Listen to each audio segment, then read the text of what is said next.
आज हम डिस्कस करेंगे फ्रीक्वेंसी पॉलीगन, पाई ग्राफ और कम्युलेटिव फ्रीक्वेंसी के बारे में। तो पहले जैसे बताया था पहले वीडियो में, ग्राफिकल रिप्रेजेंटेशन क्या है? एक विजुअल डिस्प्ले है of data and statistical result. It is more open and effective than presenting data in tabular. There are different type of graphical representation and which is used depend on the nature of the data and the nature of the statistical result. Importance of graphical representation. It is used to make the data understandable to common man. It helps in easy and quick understanding of data. Data displayed by graphical representation can be memorized for a long time, can be compared at a glance. Graphical representation, जो data हम collect करते हैं उस data को हम easily represent कर सकते graphically. It's helps quick understanding के लिए. जो डिस्प्ले ग्राफिकली हम रिप्रेजेंट करते हैं वो लॉन्ग टर्म मेमोरी में रहता है एंड ग्राफिकली किसी चीज़ को हम कंपेयर कर सकते easily. Now types of graphical representation. There are mainly two types, ungroupoid data and groupoid data. In ungroupoid data, line graph, bar graph, pie diagram or circle graph, and groupoid data, histogram, frequency polygon, frequency curve. That means ungrouped data, that's discrete data, and groupoid data, this is continuous data. In discrete data, line graph, bar graph and pie diagram, and in continuous data, histogram, frequency polygon, frequency curve. Next important topics, pie chart. A pie chart is a circular statistical graphic which is divided into slice to illustrate numerical proportion. In a pie chart, where length of each slice is proportional to the quantity it represents, are widely used in the business world and the mass media. Cannot show more than a few values without separating the visual encoding from the data they represent. When slice becomes too small, pie chart have to rely on colors, texture or arrows so the reader can understand them. This makes them unsuitable for use with larger amount of data. Here we represent birth rate in countries in pie diagram. Here the table is given. In table left side the country name and right side their birth rate percentage. Here the India, the birth percentage 30, Germany birth percentage 15, UK 20%, China 40%, New Zealand 30%, Sweden 15%, and total percentage birth percentage is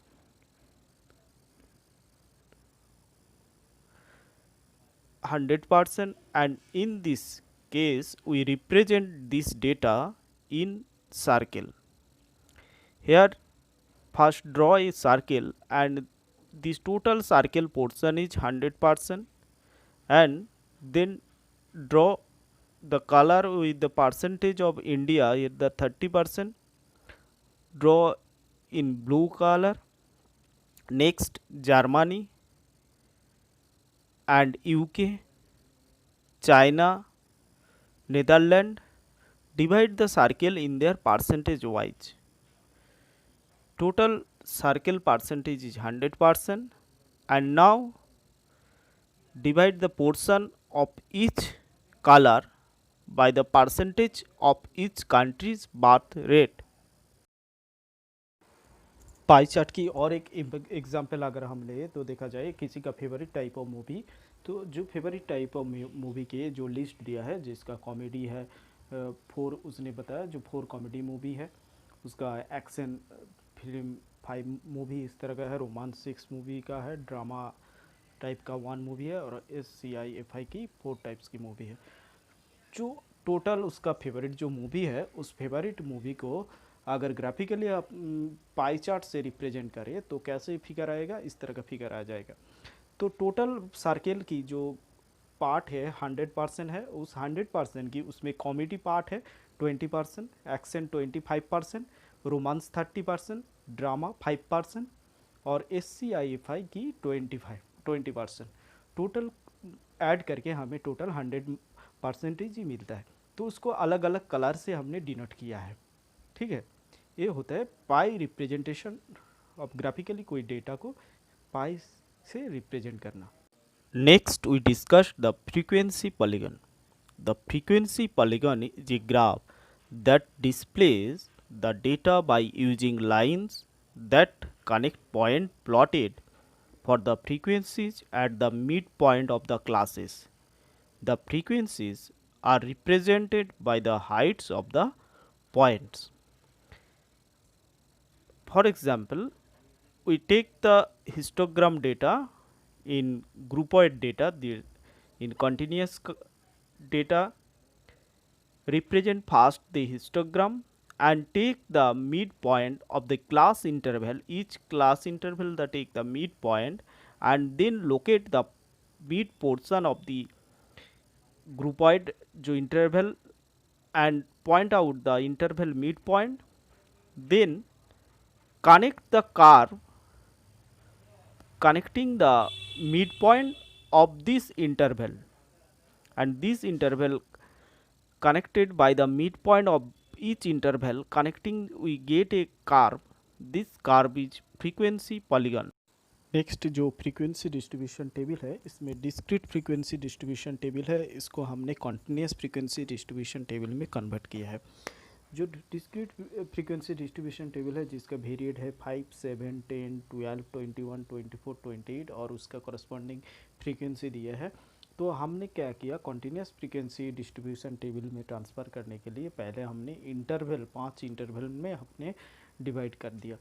first interval किया है 5 से 10, जिसका gap है 5 से 10 मतलब 5, उसका बीच में length है इंटरवल की लेंथ 5, 10 - 5 5। सेकेंड इंटरवल किया है 10 से 15, उसका भी लेंथ सेम है। सब जो पाँचों जो इंटरवल की है, जिसका 5 से 10, नेक्स्ट 10 से 15, 15 से 20, 20 से 25, 25 से 30। तो ऐसे कहे 5 इंटरवल हमने बना लिया, और कॉरस्पॉन्डिंग हमने फ्रीक्वेंसी भी कैलकुलेट किए हैं। जैसे फर्स्ट इंटरवल 5 से 10, 5 से 10 में फ्रीक्वेंसी 7 हो गया, क्योंकि 5 जो वेरिएट दिए डिस्क्रीट जो टेबल है लेफ्ट साइड में, उसका 5 वेरिएट की फ्रीक्वेंसी है 5, और 7 जो वेरिएट है उसका फ्रीक्वेंसी 2 है। टोटल कुल मिलाकर हो गया 7। नेक्स्ट 10 से 15 जो इंटरवल है, 10 में फ्रीक्वेंसी दिया है 3, और 12 में 1। तो टोटल करके 10 और 15 के बीच में 10 12 की वेरिएटी आते हैं, इसलिए 3 + 1 4, ऐसे करके हमने फ्रीक्वेंसी कैलकुलेट किए हैं।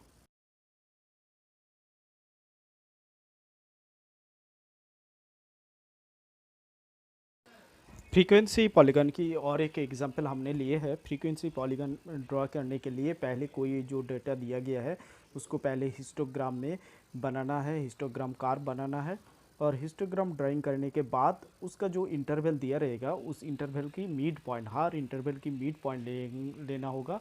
उस मिड पॉइंट की रिस्पेक्ट में उसका जो वर्टिकली जो उसका भी मिड पॉइंट होगा, उस पॉइंट में मार्क करना है। ऐसे करके हर इंटरवल की मिड पॉइंट को मार्क करेंगे। करने के बाद टोटल जो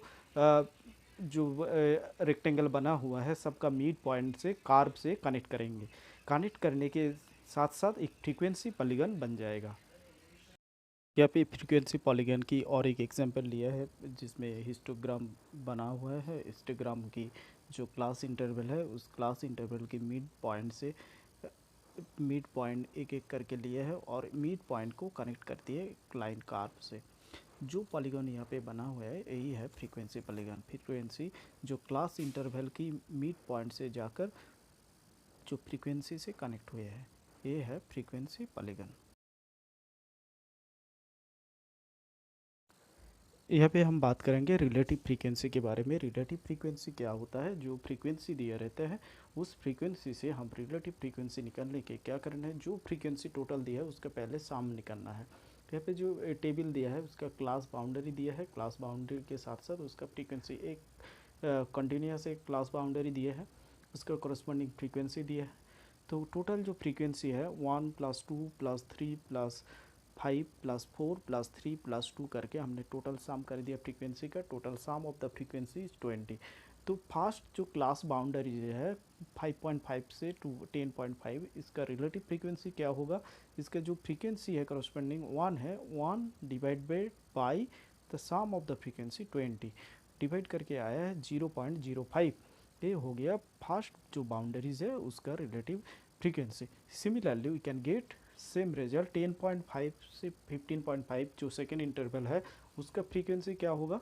फ्रीक्वेंसी है 2 और रिलेटिव फ्रीक्वेंसी क्या होगा? 2 divide by sum of the frequency by 20 equal to 0.10। तो ये हो गया हर इंटरवल का हमने रिलेटिव फ्रीक्वेंसी हम ऐसे करके निकल सकते हैं। और एक बात है, जो सम ऑफ रिलेटिव फ्रीक्वेंसी की टोटल सम 1 होता है, ऑलवेज 1। बहुत ही इंपॉर्टेंट एक टॉपिक्स कम्युनिटी फ्रीक्वेंसी के बारे में हम जानेंगे। कम्युनिटी फ्रीक्वेंसी क्या होता है? कम्युनिटी फ्रीक्वेंसी होता है जो देखो स्कोर दिया है, स्कोर की 2 3 4 5 6 7 ऐसे करके स्कोर दिया है, उसका रेस्पेक्टिव फ्रीक्वेंसी भी दिया है 3 7 2 6 5 2। तो इसका कम्युनिटी फ्रीक्वेंसी निकलना है। कम्युनिटी फ्रीक्वेंसी निकालने के लिए जो फ्रीक्वेंसी फास्ट टर्म है वो फास्ट टर्म रहेगा 3, इसमें कम्युनिटी फ्रीक्वेंसी का भी फास्ट टर्म 3 होगा। उसके बाद क्या करना है, हमें डायगोनली ऐड करना है। 3 + 7 क्या होता है? 10। तो 3 + 7 10, ऐसे करके 10 + 2 12, 12 + 6 18, 18 + 5 23, 23 + 2 25। तो जो हमें डेटा दिए गए हैं, डेटा के हिसाब से उसका फ्रीक्वेंसी भी दिए करस्पॉन्डिंग में है, तो उसका कम्युनिटी फ्रीक्वेंसी करना है तो हम इजीली हम कम्युनिटी फ्रीक्वेंसी निकल सकते हैं। और एक एग्जांपल लिए है जो एज ऑफ पीपल इन सर्वे के रिजल्ट में कैसे है उसका हमने ग्राफ ड्रॉ किया है फ्रीक्वेंसी कम्युनिटी फ्रीक्वेंसी के हिसाब में। तो एज 15 to 20 एज का फ्रीक्वेंसी 3 लोग लिए हैं, 20 से 25 एज का 8 लोग लिए हैं, 25 से 30 एज का 17 लोग लिए हैं। ऐसे करके हम एक एक एज ग्रुप की लोग लिए हैं। तो उसका कम्युनिटी फ्रीक्वेंसी भी यहाँ पे दिया हुआ है 3 3 + 8 करके 11, 11 + 17 28, 28 + 12 40, 40 + 6 46, 46 + 4 50। तो फ्रीक्वेंसी दिया है, उससे हम कम्युनिटी फ्रीक्वेंसी मिल गए। तो उसके बाद हमें ग्राफ कैसे ड्रा करना है? ग्राफ ड्रा करने के लिए पहले क्या करना है, जो इंटरवल दिया है फास्ट जो इंटरवल है 15 से 20, इसका मिड पॉइंट निकलना है। 15 + 20 करके 35, 35/2 17.5, ऐसे करके हर इंटरवल का मिड पॉइंट निकलना है। और मिड पॉइंट के बाद वो जो कम्युनिटी फ्रीक्वेंसी है, जैसे इसमें फास्ट इंटरवल की 17.5, 17.5 के साथ सीधे एकदम जो कम्युनिटी फ्रीक्वेंसी 3 है उसमें 3 पॉइंट में मार्क करेंगे।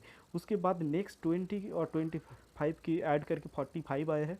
45 को अगर 2 से डिवाइड करके जितना वैल्यू आएगा उसका रिलेटेड 11 कम्युनिटी फ्रीक्वेंसी उसका 11 है, 11 में पॉइंट करेंगे। ऐसे करके हम पॉइंट जोड़ जोड़ करके जो कार्व लाइन बना है उसको कहते हैं हम कम्युनिटी फ्रीक्वेंसी।